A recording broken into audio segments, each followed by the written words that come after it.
Hola a todos, ¿cómo están? Bienvenidos al Foro de la Cultura en Digital de Fundación Telefónica Movistar. Gracias a quienes nos acompañan hoy aquí en forma presencial y también a quienes siguen esta actividad de forma virtual, en forma digital.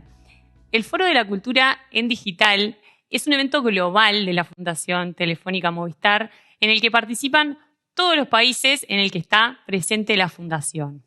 El objetivo es debatir y reflexionar sobre las oportunidades y también sobre los desafíos en todo esto que está involucrado en torno al acceso y la experiencia de la cultura digital. La propuesta que tenemos hoy desde Uruguay es reflexionar entonces sobre todas las posibilidades y también sobre todos los retos que se abren de la mano de avances tecnológicos. En concreto nos vamos a centrar en el metaverso, los metahumanos, los NFTs y las criptomonedas. Bueno, la idea de alguna manera es generar como unas bases, tratar de aterrizar estos conceptos y bueno, para poder conversar sobre qué incidencia tienen en nuestra vida, en nuestra forma de vivir, en nuestra forma de crear, en nuestra forma de pensar. Así que tenemos un panel de lujo que nos acompaña a distintos expertos para abordar esta temática de una forma con distintas miradas. Y nos acompañan Eduardo Mangarelli, decano de la Facultad de Ingeniería de la Universidad DORT Uruguay, presidente de Endeavor Uruguay. ¿Cómo estás, Eduardo? Buen día, encantado de estar acá, gracias. Miguel Ángel Dobrich, periodista y académico, fundador de Dovcast y director de Amenaza Roboto. Bienvenido. ¿Qué tal? Mucho gusto. Y Agustina Pérez Comenale, que es máster en Derecho y abogada especializada en tecnologías. Muchas gracias por la invitación. Vamos entonces a dar comienzo a la dinámica de intercambio. Y para empezar, bueno, comencemos con algunas definiciones. Estamos hablando, como decía recién, metaverso, NFTs, criptomonedas, está el concepto de blockchain. Bueno, tenemos mucho para profundizar.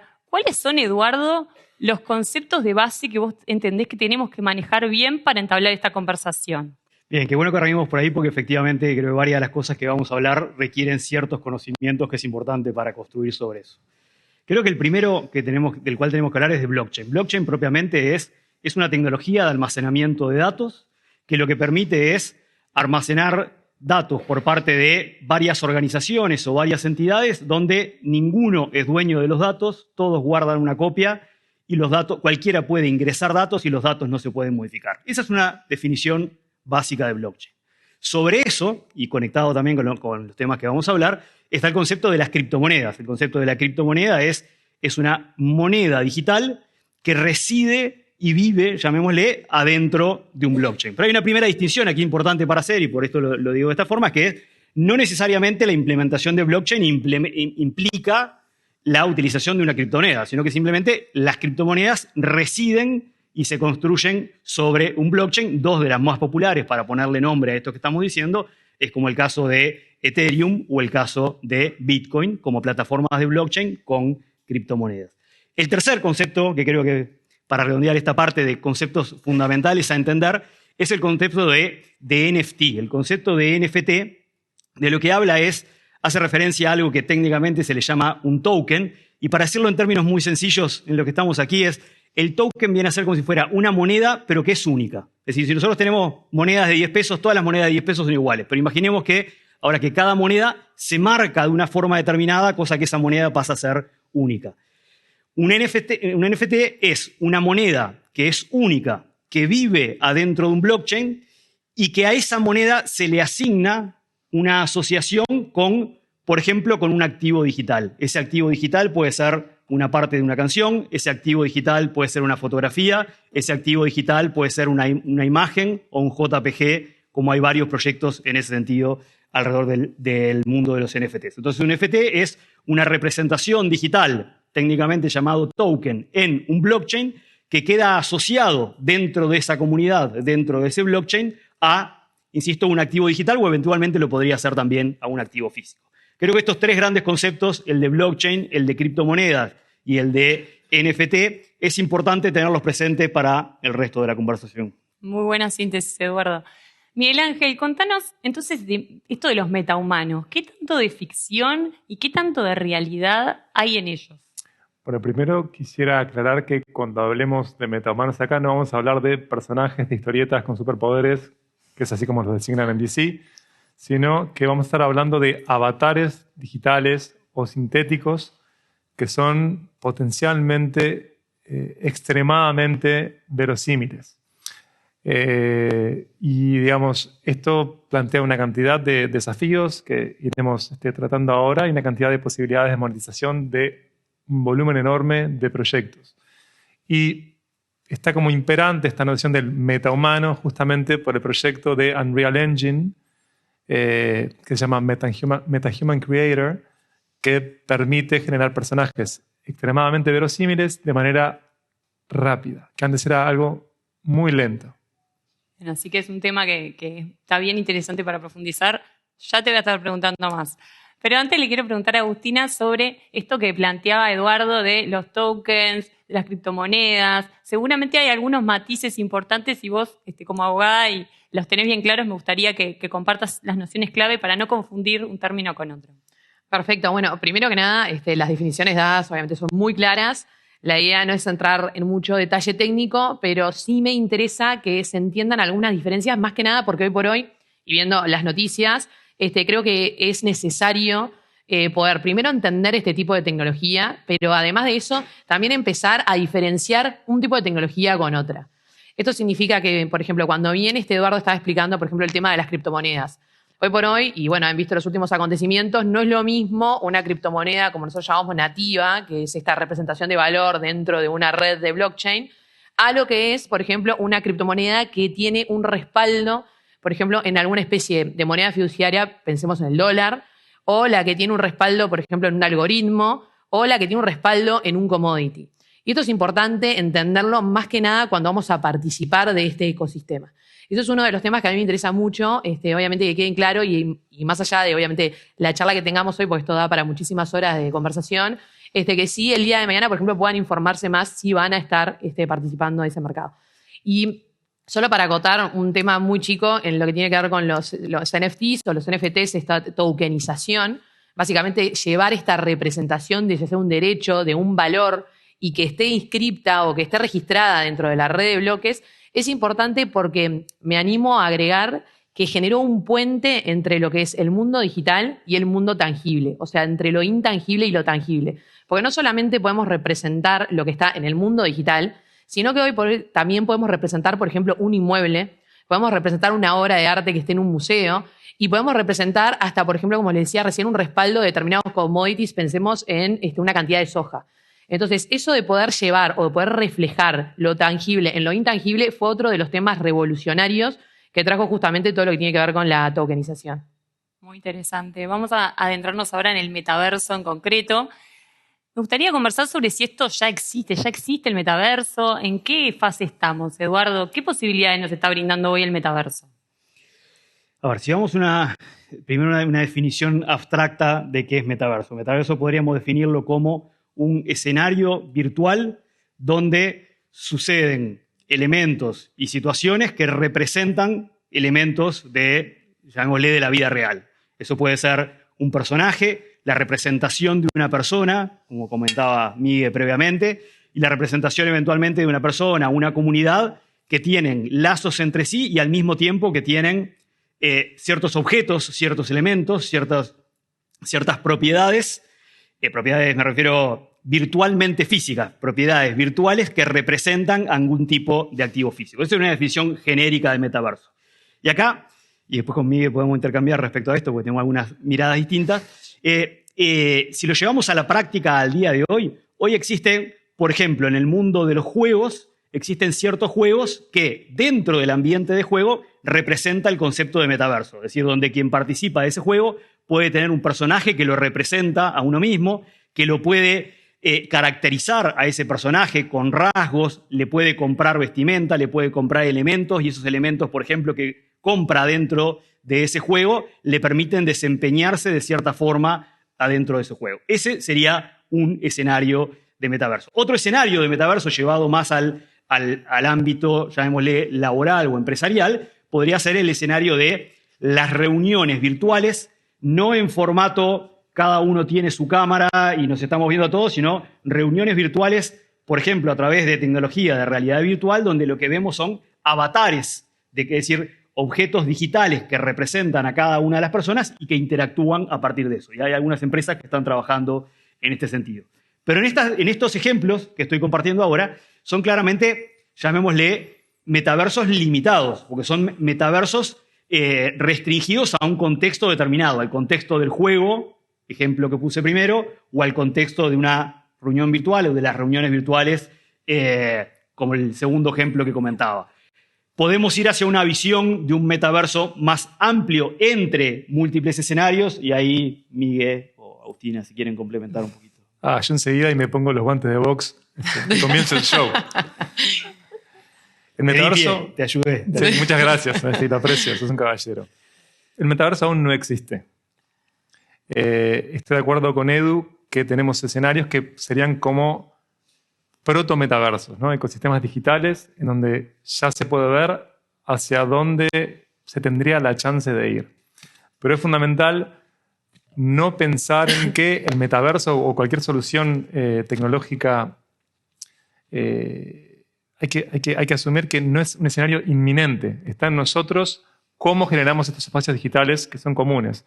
Y algo que es clave es que no tenemos la potencia computacional para que exista el metaverso o los metaversos aún. Y después hay otro detalle que no es para nada menor, y es que el metaverso debería ser persistente. No debería existir la noción de on y off, sino que tendría que funcionar en paralelo y tendría que darse esa lógica sinérgica entre el mundo online y el mundo offline.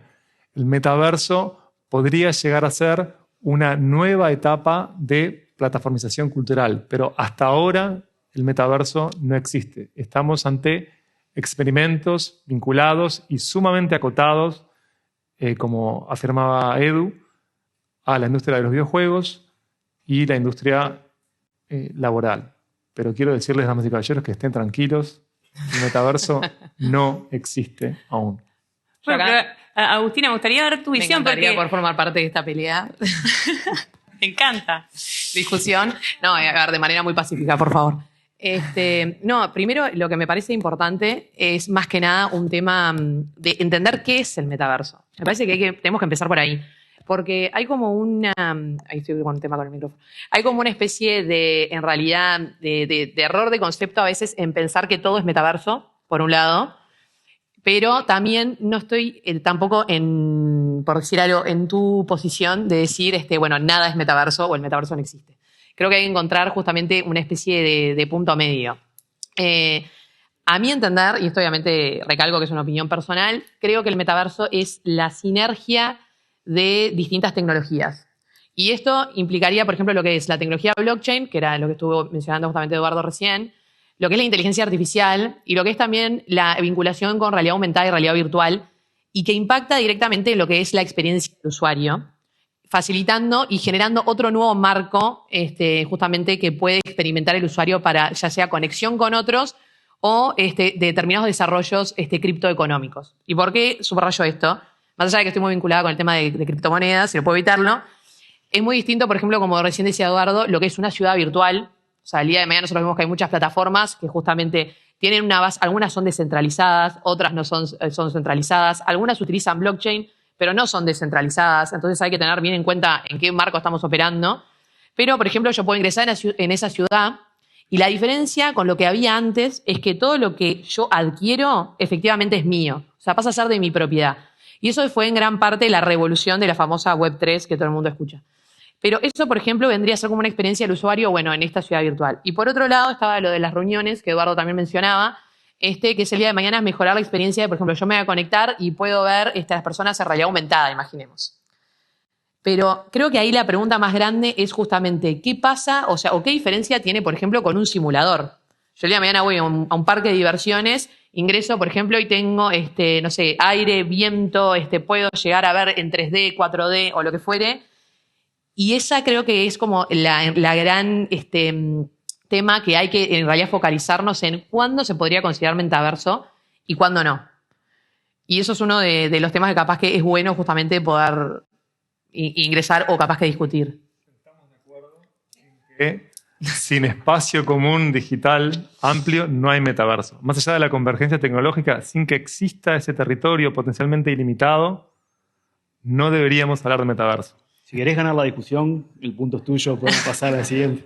Muchas gracias, Edu. No, me gustaría aclarar algo Punto para mí. construyendo sobre lo que decía Agustina, donde tengo un cierto matiz, y es cuando se habla del metaverso y de los activos digitales, y hay como una rápida inferencia a que la forma de llevar adelante eso es con blockchain y con criptomonedas. Yo tengo una discrepancia sobre la rápida tendencia a resolver ciertos problemas con blockchain o con criptomonedas donde no son necesariamente el mecanismo más efectivo. Es decir, hay muchas formas de representar la propiedad, y particularmente si es adentro de un ecosistema cerrado, donde, insisto, adentro de un ecosistema cerrado, probablemente un escenario de blockchain sea el más ineficiente de los escenarios. Claramente. Entonces yo acá simplemente invoco a la reflexión de que dependiendo del escenario, dependiendo del ecosistema y en consecuencia dependiendo del metaverso, si el escenario de blockchain y o criptomonedas es el escenario más adecuado para resolver un problema específico o para proveer una solución específica. Es interesante esto que traes de la propiedad, porque de hecho hay como varios hechos que se fueron dando en el último tiempo, y uno es que en noviembre del año pasado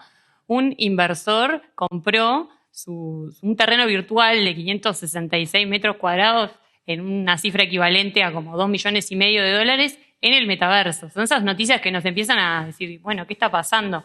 Y nos remiten al concepto de propiedad, al concepto de jurisdicción, porque ¿qué jurisdicción se está refiriendo? Que además tenemos todo nuestro sistema, no sé, hasta tributario, un montón de cosas definidas en función de las jurisdicciones muchas veces. También da lugar a pensar a qué garantías o qué amparos hay. Agustina, ¿vos qué nos podés aportar desde este lugar, del marco regulatorio? ¿En qué fase estamos y qué hace falta para poder darle como sostén a esto? Bueno, este es uno de los grandes desafíos que tenemos a la hora de justamente de operar en estas plataformas, que ya no sé si me animo a llamarlas metaverso o no, pero por la duda voy a decirle plataformas digitales. Yo considero que son parte de esta fase como beta, no sé si alfa, de lo que vendría a ser el metaverso futuro. Además, me animo a decir que hoy hay hasta instituciones públicas que están empezando a instalarse dentro de estas plataformas, o sea, ya no es solamente un ambiente de los privados, pero lo que tiene que ver justamente con el marco regulatorio es uno de los desafíos y de los temas no menores. Porque uno de los problemas que estamos teniendo es justamente se están empezando a generar contiendas, o sea, o litigios dentro de estos espacios digitales, y uno de los grandes temas es primero cómo los resolvemos, cuál sería la jurisdicción competente, pero además también cuál sería el marco o la ley o las reglas aplicables en todo este nuevo ecosistema. Obviamente, estando del lado de los usuarios, este es un gran tema y es uno de los temas que justamente impulsamos para que estén siempre actualizados. Hoy por hoy, dependiendo obviamente de la plataforma, no tener ningún tipo de convención internacional ni nada parecido, siempre estamos aludiendo justamente a primero ver en los famosos términos y condiciones, que sé que nadie quiere leerlos, pero en muchos casos, por ejemplo, se establecen distintos mecanismos chicos para la resolución. Y hoy por hoy hay hasta plataformas que empiezan a resolver conflictos dentro de lo que es la red de blockchain y otro tipo de redes. Pero además, en lo que es en el ámbito internacional, cada una de estas plataformas empezaron a generar códigos de ética. Eso fue uno de los puntos. También empezaron a generar justamente organizaciones descentralizadas que son las que toman parte de la gobernanza de estas plataformas. Y también, cada una alude a cuál sería la jurisdicción aplicable en caso de una contienda con la plataforma mismo y no tanto de lo que se genera entre usuarios. Y esto es uno de los temas que seguramente va a empezar a impactar, se va a empezar a escuchar cada vez más, y que ya somos varios, como los profesionales, empezando a trabajar en este ecosistema para brindar seguridad y también soluciones para todos los usuarios que justamente participan dentro de lo que es este mundo digital. Pensemos que hoy hay oficinas de trabajo que eligen estar en el metaverso, así como distintas marcas que deciden tener sus oficinas o ofrecer distintos productos o generar distintas acciones para justamente mejorar la experiencia del consumidor. Tomo esto que decías de la ética para pasar al tema de los metahumanos y preguntarle a Miguel Ángel en concreto, porque vos hacías referencia a cosas que tienen que ver con la industria del cine, del entretenimiento, y también hiciste referencia clara a esto del on y el off. O sea que una cosa en concreto es, por ejemplo, que está sucediendo que uno va a una muestra de arte y de repente está representado allí un metahumano de Salvador Dalí, entonces hay un tema de experiencia y de entretenimiento, pero vos hablabas de otras cosas más profundas que tienen que ver con un avatar de la persona que está en ese otro mundo virtual. Entonces quería saber qué oportunidades ves dentro de esta tecnología y qué desafíos éticos son los que tenemos que enfrentar o tener que definir? Bueno, es gigante, lo que acabas de preguntar es gigante. Por un lado está el uso lúdico con el que nos enfrentamos todos, jugando videojuegos, que vuelve realmente como más inmersiva las experiencias de los videojuegos, que a su vez tienen usos que pueden ser de corte didáctico, porque pensemos en, con estos universos que son mega verosímiles, cómo se pueden experimentar productos que son de corte documental para educar a niños, adolescentes o adultos.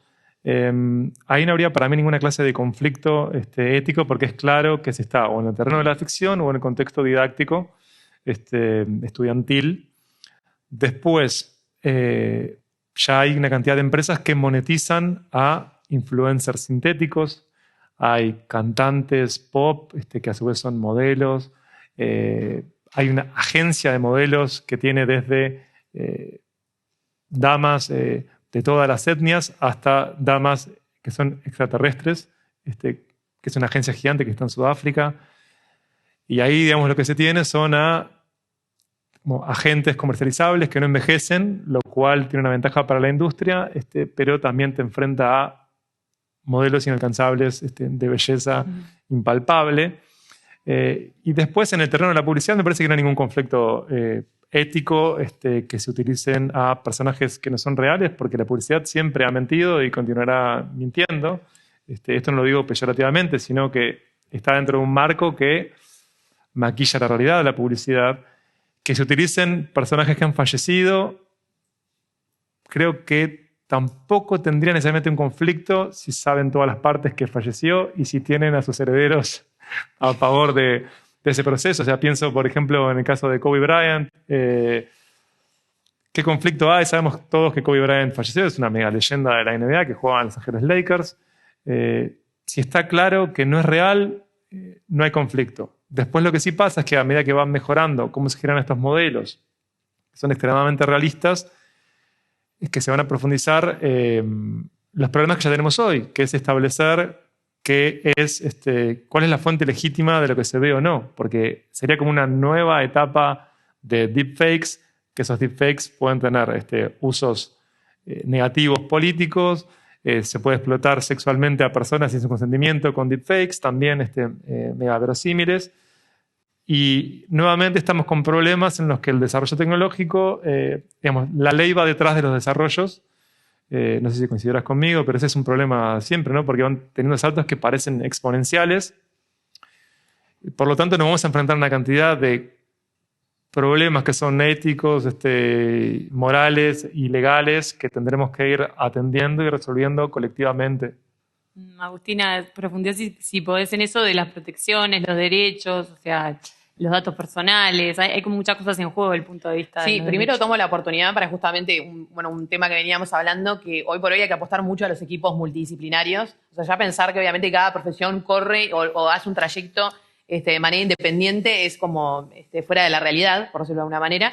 Pero además, en este caso, yo creo que una de las soluciones que está empezando a asomarse es justamente lo que tiene que ver con la identidad digital autosoberana o autogestionada. O sea, esto significa que nosotros, todas estas herramientas tecnológicas, hoy por hoy nos están brindando desafíos, como bien mencionabas, pero también nos están tratando de brindar soluciones.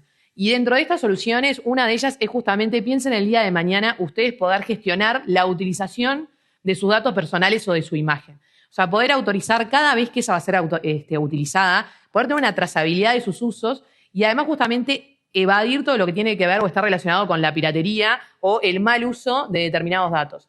Esto es una de las herramientas y para mí también uno de los grandes desafíos que se empezó a cuestionar, que es el tema de la famosa identidad digital. Cómo podemos gestionarla y cómo podemos justamente brindarle seguridad al usuario de que esa identidad va a estar utilizada de acuerdo a su consentimiento y efectivamente de su voluntad. Que creo que también va un poco de la mano justamente con lo que estaban hablando y que puede llegar a ser útil justamente poder desarrollarlo y más que nada lo que tiene que ver con el ambiente del metaverso, ¿no? Que ahí vuelvo a entrar. ¿Cómo hacemos para acreditar que un usuario es efectivamente quien dice ser? Imagínense, hay instituciones financieras que están empezando a instalarse dentro de lo que es el ámbito del metaverso, donde se están justamente empezando a manejar datos sensibles, como pueden ser cuentas bancarias, cuentas billeteras y un montón de otras cosas, y que precisamente necesitamos a veces poder acreditar o al menos darle la posibilidad al usuario, porque yo entiendo que les gusta actuar dentro de este pseudoanonimato, pero poder darle la posibilidad el día de mañana de tener hasta una identidad dentro del metaverso que sea hasta verificada. Eso y un montón de otras cosas son justamente lo que empezamos a cuestionar a la hora de operar con estas plataformas. Eduardo, no sé si querés agregar algo sobre esto. Yo te quería preguntar más bien sobre esto que mencionaban de personas metahumanos que en realidad quizás ya murieron. Hay un tema de la emoción también, que muchas veces no se asocia la tecnología con la emoción, pero aquí sí que está presente esto.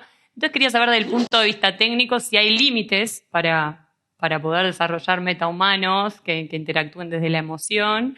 Y si deberíamos también plantearnos, o sea, cuál es el límite, hacia dónde deberíamos desarrollar esta línea. La primera respuesta es sí hay límites, y eso viene junto con otra pregunta que es más filosófica, ¿qué nos define como humanos? Entonces, tema en el cual claramente creo que no vamos a entrar ahora. Pero desde el punto de vista, si lo llevamos a lo terrenal del concepto de los avatars, el metaverso, etc., la realidad es que siempre es una representación limitada. Es decir, el elemento virtual, que puede ser la representación de una persona, puede ser la representación de un objeto, puede ser a nivel industrial, un comentario independiente, a nivel industrial hay un concepto que se llama digital twin, o sea, el gemelo digital.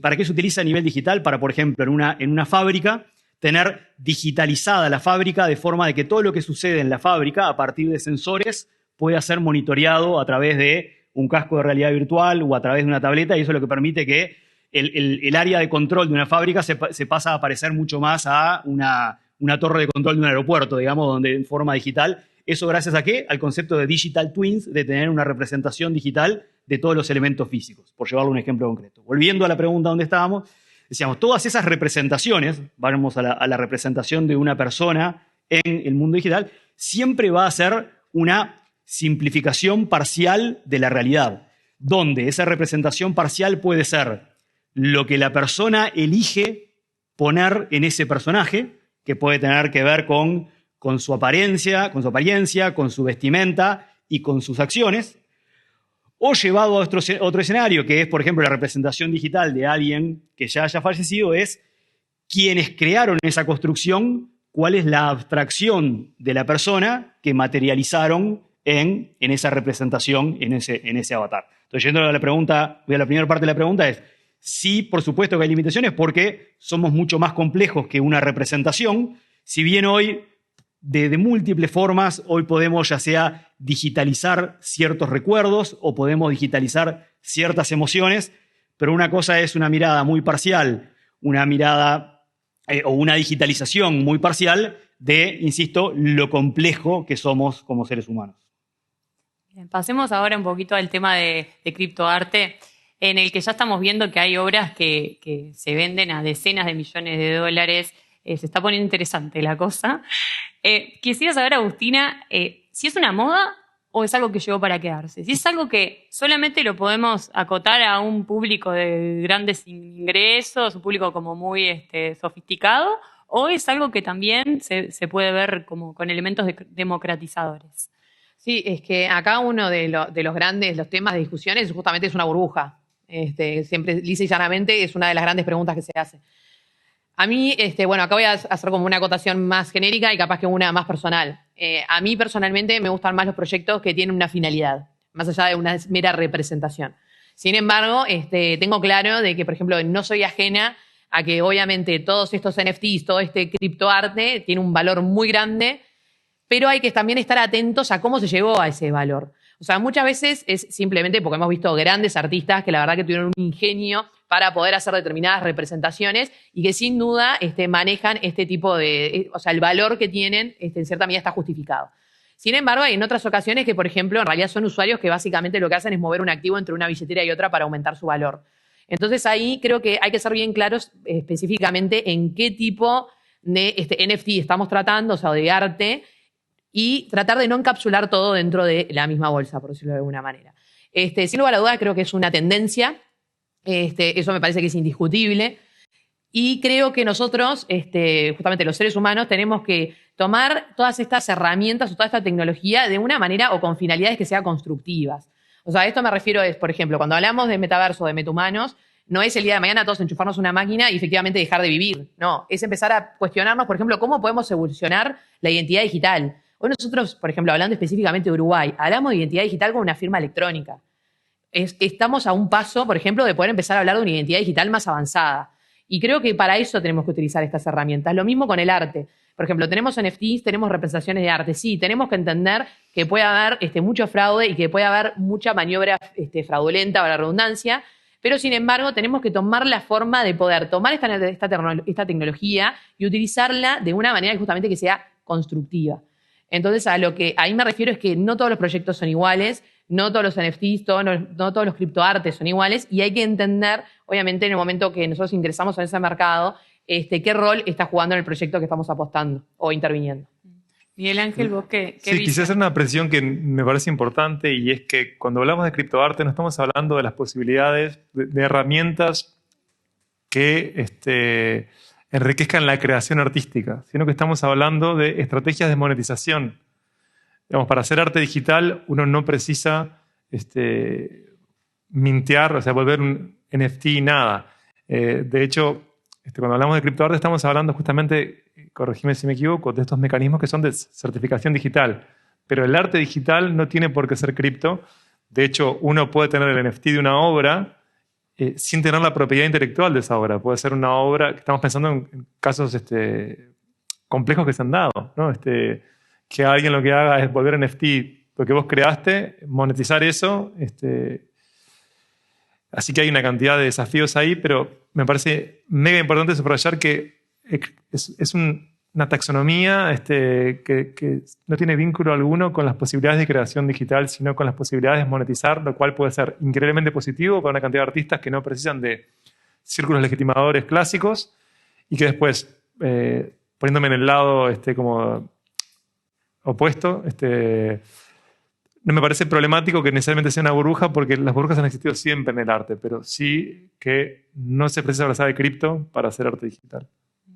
Eduardo. Primero voy a construir sobre algo que decía Agustina, que creo que es muy sana la reflexión de decir, los proyectos interesantes son aquellos que realmente traen valor, aquellos que realmente proveen una solución de valor, solucionan un problema o le dan valor agregado a un conjunto de usuarios. Creo que, yendo al caso de los NFTs asociados al arte, mayoritariamente es una burbuja, y mayoritariamente es una burbuja que ha creado ciertos activos con fines especulativos, donde lo que se busca es, por ejemplo, crear una colección que se vende, y quien compra la compra específicamente con la expectativa de poder venderla en un futuro a un valor más alto. Y hoy, particularmente en estas semanas, estamos viendo una gran depreciación de esa burbuja. Podemos compartir una cantidad de ejemplos. ¿Qué pasa? Se han construido muchas historias alrededor de tal pieza de arte se vendió a tanto. Está bien, las que se cuentan son las 3 o 4 positivas y que son el inicio de esa burbuja. Las que no se cuentan son las 500 que vinieron después. Una bien clara de ver hace poquito tiempo, y para ponerle algunos números a estas cosas, es cuando Jack Dorsey, uno de los fundadores de Twitter, hace un NFT, o sea, transforma la propiedad digital del primer tweet que hizo, y lo vende en $2.9 millones. Quien lo compró lo quiso vender hace algunas semanas, y $200 fue la oferta más grande que le hicieron en ese momento. Pero como de hay cientos. Está bien, se cuentan las historias más, y no estoy haciendo un juicio de valor respecto a eso. Sí creo que la reflexión importante aquí es que es importante visualizar que es un activo altamente especulativo, y como acá no estamos para hacer recomendaciones, digamos, financieras, la única recomendación que podemos hacer es: cualquiera que se introduzca en esto debería hacer un muy buen trabajo de investigación para entender de qué se trata, en qué se está metiendo, cuáles son los posibles beneficios y cuáles son los riesgos. Creo que es la forma más responsable de abordar este tema. Además de estos temas de la cultura vinculada a los museos, en una acepción más clásica quizás de la cultura, también estamos viendo que hay NFTs que están vinculados a futbolistas, ¿no? No sé, por mencionar un uruguayo, Luis Suárez. También está el caso de Lionel Messi, que lanzaron sus colecciones de NFTs. Miguel Ángel, ¿qué tanto de lo nuevo y de lo viejo, en definitiva, conviven en estas nuevas formas de expresión cultural? ¿Y qué tanto hay de, digamos, revolucionario, qué tanto hay de continuidad? ¿Cómo las nuevas generaciones se vinculan con lo digital? Porque en definitiva también hay una respuesta a que las nuevas generaciones buscan este tipo. No, capaz que no llenan el álbum de figuritas, pero les interesa tener un NFT del jugador. Sí, yo soy docente universitario y me pasa que tengo un gran volumen de estudiantes que están todo el tiempo buscando qué NFTs adquirir. Por ese lado, ha sido una vía explotada por una cantidad de grandes empresas para diversificar vías de ingreso. Pero me parece que es otra herramienta más de especulación y monetización. Es como de algún modo una evolución natural de cómo ha funcionado el mercado del arte, que siempre ha tenido grandes especuladores, que siempre, o sea, el ejemplo que contaba Edu, que es maravilloso, del tweet de Jack Dorsey, ha pasado que se han comprado obras a precios que son descabellados y después cuando se quieren revender no se van a revender. Hay problemas que son circulares. Lo que sí me pasa es que entiendo cómo puede servir para democratizar un proceso, que se generen justamente nuevos actores sin pasar por círculos legitimadores clásicos. Pero creo que lo más importante acá está en que no es necesario pasar por este tipo de experiencias. Un creador tiene una cantidad enorme de herramientas digitales disponibles y no es el único modo de monetizar arte digital. Y digo esto pensando justamente en todos los problemas asociados a el impacto medioambiental de esta clase de soluciones tecnológicas. Si estuviéramos en un escenario en donde tenemos energía ilimitada, no tendría ningún conflicto con ir necesariamente por este lugar. Como ese no es el caso, creo que por ahora yo invitaría a que se piense 2 veces antes de generar como mayor daño al medio ambiente utilizando estas soluciones. Bien, ese tema me interesa retomarlo cuando hablemos de criptomonedas ahora en un ratito nomás. Pero antes le quería preguntar a Eduardo sobre qué posibilidades ofrece esto de los NFTs en la educación, ya que, bueno, sos decano en la universidad, en la Facultad de Ingeniería. Si se te ocurre alguna aplicación, muchos de nuestros seguidores están en el ámbito de la enseñanza y quizás puedas aportarnos algún ejemplo concreto o, bueno, algunas líneas de por dónde puede ir. Sí, porque de hecho, voy a volver un poquito al principio. De lo que estamos hablando primero estamos hablando de cierta tecnología de base como puede ser el escenario de blockchain. Entonces, cuando empezamos pensando en eso como tecnología, pensando como un recurso tecnológico, ¿qué podemos construir de valor? Llegando a lo que decíamos hace 3 minutos, sobre un escenario real de valor, no especulativo, podría ser, por ejemplo, el hecho de hay un nuevo tipo de NFTs, que técnicamente se implementan de cierta forma, un nuevo tipo de NFTs que no son transferibles. Una vez que el NFT es tuyo, no lo podés transferir nunca más. Eso, por ejemplo, para títulos universitarios, es una extraordinaria solución para títulos universitarios o para diplomas o para certificaciones de que participaste del seminario de cosas. Sería una muy buena forma de implementación a nivel internacional, reconocida y respetada, siempre y cuando todos forman parte y confían en el mismo blockchain. Porque acá recordemos que si hacemos esto sobre Ethereum, es la comunidad Ethereum. Pero para una cantidad de organizaciones que confíen, llamémosle, en un mismo blockchain, ese NFT no transferible, por ejemplo, para créditos universitarios, para un título universitario, es una muy buena solución. Con esto parte de lo que traigo como ejemplo y conectando con tu pregunta de educación es, por supuesto que sí hay escenarios donde hay un valor real.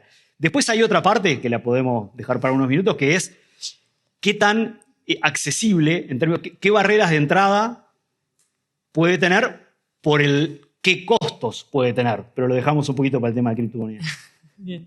Vos, Agustín, esto de las certificaciones, ¿ves oportunidades también en el ámbito educativo o en otros ámbitos? No, yo creo que facilitaría muchísimo. Primero, por ejemplo, todo lo que tiene que ver con los fraudes. Hemos escuchado un montón de casos justamente de fraudes en todo lo que tiene que ver con certificados universitarios y diplomas. Y me parece que es una solución bastante creativa justamente para utilizar la tecnología. Y piensan además el día avalarlo de manera internacional, ¿no? Nos olvidamos del apostillado, los testimonios y todo. Y simplemente es presentar mi token y en cierta medida agilizar un poco justamente lo que tiene que ver con la parte de certificados. Pero también, y agrego, así como hablamos al principio de todo lo que es el play to earn, o sea, el jugar para ganar, hoy por hoy hay una modalidad nueva que se llama tipo el learn to earn, o sea, el justamente aprender para ganar. Entonces piensen justamente el día de mañana incentivar la educación, pero a través justamente de lo que es, por ejemplo, generar tokens de incentivos y otro tipo de maneras de, por ejemplo, monetizar y justamente pagarle a alguien porque estudie o facilitarle. Y creo que eso es uno de los temas que a mi criterio entiendo que a veces se genera una inclusión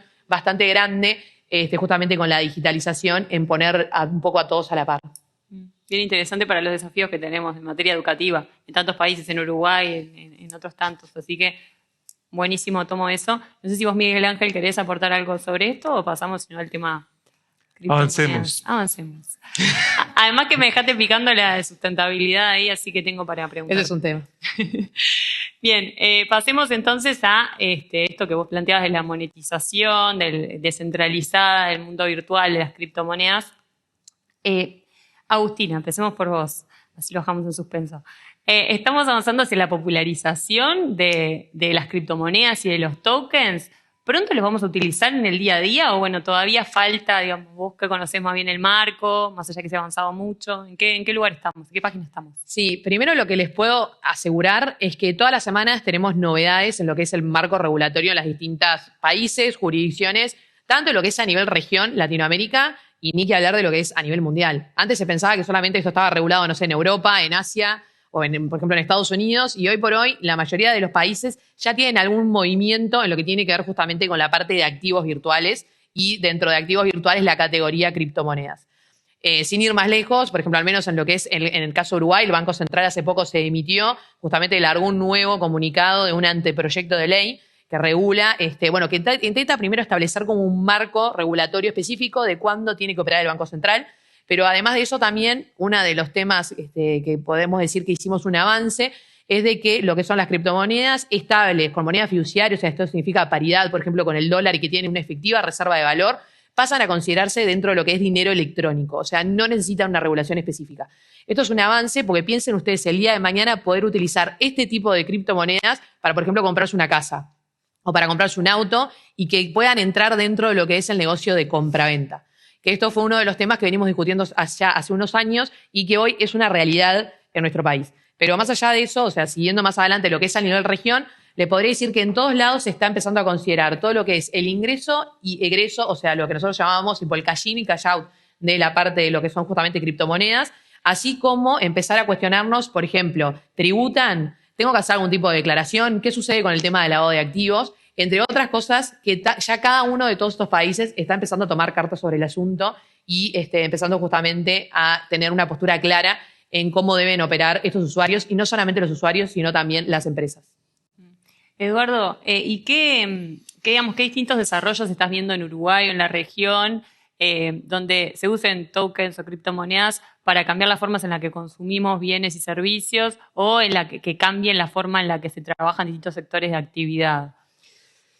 ¿Puedo comentar un poquito de lo previo primero? Sí, claro. Porque las criptomonedas y Bitcoin en su definición inicial, en el paper de allá por el 2008, desde el punto de vista del diseño técnico, es una brillante solución de diseño técnico. Ahora, cuando vamos a la implementación, lo que sucede es que hoy, para no hacer futurología, hablar de la realidad de hoy, las criptomonedas son extremadamente ineficientes como medio de pago, como reserva de valor.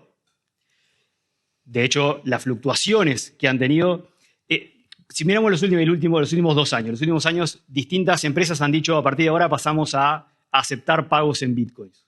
Pero al final del día, el precio estaba fijado en dólares. ¿Por qué? Porque la volatilidad del bitcoin es tal que no puedo fijar el precio en ese valor. Ni que hablar de alguien que haya dicho, estoy dispuesto a recibir mi sueldo en bitcoin. En los últimos 8 meses perdió más de la mitad de su ingreso.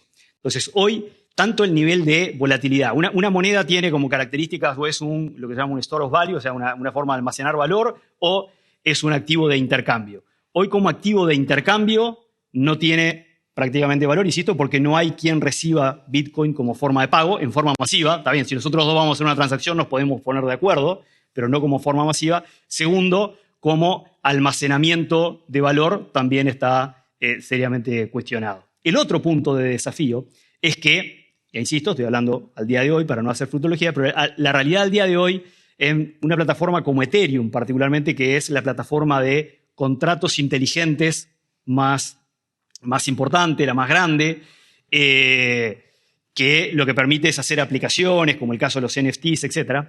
Una transacción, o sea, hacer una operación, por ejemplo, de comprar un NFT, no el valor del NFT, la transacción puede estar entre 100 y 200 dólares.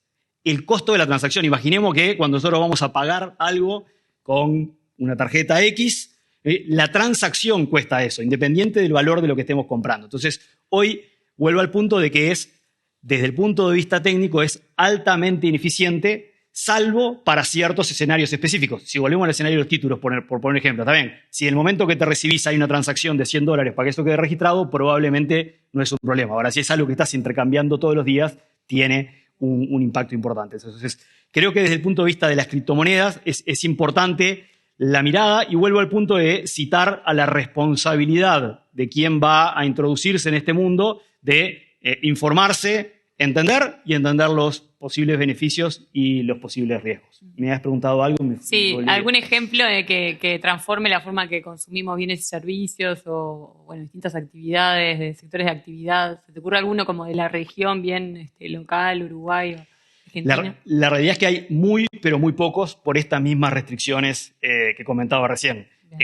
Prácticamente no hay transacciones, llamémosle, del mundo real reflejadas o materializadas a partir de activos digitales. Hay varios proyectos en la región hay emprendimientos de billeteras digitales, lo que se llaman las wallets en el mundo de cripto, que son las billeteras que permiten guardar tus Ethereums o tus Ethers o tus Bitcoins.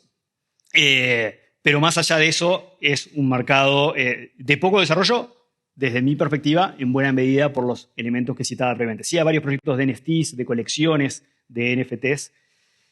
Me detengo por ahí. Sobre esto de que decías de las barreras de acceso, ¿hay algo que vos quieras agregar, Agustina, o alguna de las cosas que planteó Eduardo que tiene mucho que ver con los temas estos legales y de transacciones en los que vos estás más? Sí, yo ahí quiero subrayar que, primero, estoy de acuerdo con el tema de lo que tiene que ver con la volatilidad, y por eso justamente al principio aludíamos un poco a entender cuándo justamente estamos ante este tipo de criptomonedas, si son estables, no son estables, y entender que no es lo mismo, por ejemplo, lo mismo cuando estamos hablando de criptomonedas estables, hay distintas subcategorías.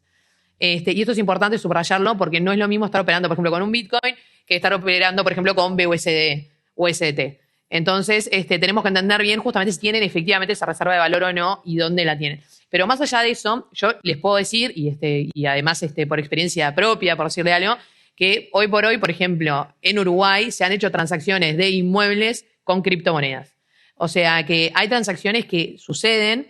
Estoy de acuerdo que en lo que es a nivel masivo, solamente hoy por hoy servirá en El Salvador y después capaz que en alguna otra jurisdicción de ese estilo. Pero sin embargo, cuando hablábamos con el tema de la inclusión, nunca perdamos el objetivo de, por ejemplo, por qué justamente se creó este sistema alternativo financiero, por decirlo de una manera. Más allá de que obviamente estábamos en su momento, como bien decías, en el 2008, en una época de crisis y un montón de otros asuntos, tenemos que ver también si le abrió la puerta a muchas personas de, por ejemplo, poder acceder al crédito y poder acceder a un montón de otras cosas que antes justamente no tenían estas posibilidades. Entonces creo que como toda tecnología o justamente desarrollo humano no es perfecto y aún no es perfecto, pero sí tenemos que saber, por ejemplo, tomar esos aspectos positivos que tiene y poder inculcarlos o hacer esa inmersión dentro de esos aspectos que pueden generarnos un valor. Y sí estar atentos porque cuando nosotros nos escuchan, capaz que justamente hablar de la volatilidad o hablar de este riesgo, de aquello, dicen, bueno, entonces ¿para qué voy a ingresar en este mercado? Mejor me quedo afuera. Y no es así. Nosotros acá lo que buscamos es justamente que ustedes tengan, primero, justamente que toda persona que se va a involucrar pueda tener su criterio propio de por qué se involucra y saber bien justamente qué medidas tiene que tomar a la hora de estar operando y en lo posible, y esperamos que después de esta charla justamente puedan sacar la parte positiva y que efectivamente encontró una finalidad. Hay un gran desafío porque ya inclusión financiera tradicional es todo un tema, educar, y en esto que es mucho más complejo, sin duda alguna, que hay un largo trayecto para lograr hacer entender qué implica todas estas cosas que están diciendo ustedes. Miguel Ángel, ¿cuál es tu visión sobre estas cosas que están compartiendo los demás panelistas? Bueno, lo que decía antes, es una solución que está disponible, pero creo que hay que evaluar justamente cuál es el impacto medioambiental. Por eso es que recordaba a Mar González Franco, que es una de las cabezas del Epic Lab de Microsoft, cuando ella se proyectaba, si el día de mañana tenemos energía ilimitada, podríamos abrazar esta solución sin que haya tanto daño en el medio ambiente al ir por el mundo de las criptomonedas. Que por supuesto, digamos, todas nuestras actividades como especie tienen un efecto negativo en el medio ambiente. No estoy diciendo que las monedas físicas que no repercutan negativamente en el medio ambiente la producción de esas monedas. Pero en este caso es claro, y voy a hacer una analogía que es terrible y después le voy a ceder yo la palabra a Eduardo para que haga la adecuada. Es que, es verdad, primero que Eduardo cuenta la correcta y yo después les narro a todos ustedes mi analogía para que se den cuenta. Qué mal que estuviste, Miguel. Edu. Sí, Marcelo. Bueno, adelante, sí, por supuesto. No, el punto hablando en serio es, por diseño, blockchain está pensado que, como ¿se acuerdan lo que dijimos al principio? Entonces es un sistema distribuido donde nadie es dueño de los datos. Con lo cual, cuando se realiza una operación nueva, una transacción nueva, cuando alguien hace una transacción de uno al otro, esa transacción, para ser efectivamente guardada en un bloque del blockchain, muchas computadoras virtualmente, muchas, estamos hablando decenas de miles, a nivel mundial corren una carrera para ver quién es la primera que logra identificar, resolver un cierto problema matemático para poder ser la que pone ese bloque. Y la que efectivamente logra poner el bloque recibe un beneficio en Bitcoin. ¿Hasta ahí estamos bien? Entonces, llevándolo al término figurado, y es a lo que cita Miguel, es esto como si tuviéramos una carretera con miles de camiones enormes, uno al lado del otro, donde todos van a correr una carrera de 1 kilómetro, los 1000 camiones, para uno solo llegar primero y ser el que pone el bloque. Los otros N que corrieron esa carrera fue energía desperdiciada.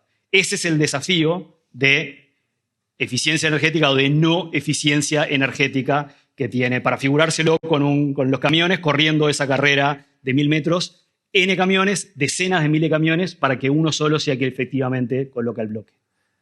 La explicación de Edu es divina. Ahora les cuento cómo lo hubiera explicado yo. Quimioterapia para matar piojos. Es ese el esfuerzo al final energético. Quimioterapia para matar piojos. Creo que se van a acordar con mi imagen para contar en el bar, pero si tienen que hacerlo en otro evento, usen la de Eduardo, que es mucho más correcta. Bien, vamos a tener que ir cerrando por un tema de tiempo, pero sin duda dejaron establecidos los elementos principales sobre estas 4 áreas dentro de los avances tecnológicos tan interesantes.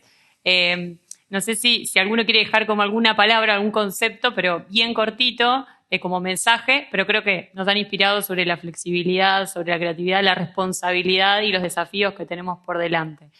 Agustina, ¿algo que quieras decir?